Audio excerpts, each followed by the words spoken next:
C'è una lettera degli artigiani che hanno mandato. Non vuoi parlare?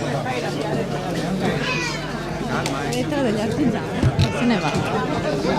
La porta in faccia a chi gli chiede del rimborso all'INPS da parte degli artigiani che hanno assunto operai licenziati è stato solo l'ultimo dei momenti dell'incontro con la stampa che il ministro veneto del governo Letta, Flavio Zanonato, ha avuto oggi a Padova. Più che un incontro è stato un vero e proprio scontro, iniziato con l'inghippo delle nuove tasse su case e servizi, Tari, Tares, Tasi, che il ministro ha giustificato così. È un'imposta che tende a ridare ai comuni la possibilità di fare le attività tipiche di un comune.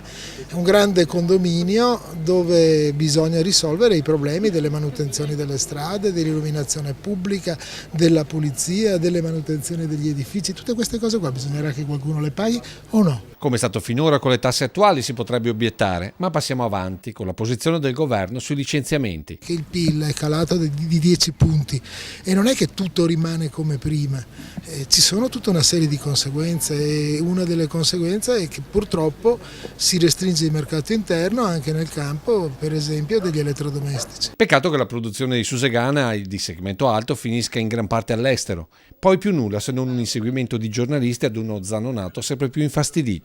Ma basta, ma basta. Dai. La CGIL di Mestre dice 1 miliardo. Se uno non ha nulla da dire, non sia continuamente inseguito per fare poi un lancio, per avviare la polemica, vi interessa solo la polemica, scommettete sullo sfascio del paese. E dopo tutto questo resta una domanda: un ministro non dovrebbe almeno sapere quello che fa il suo governo?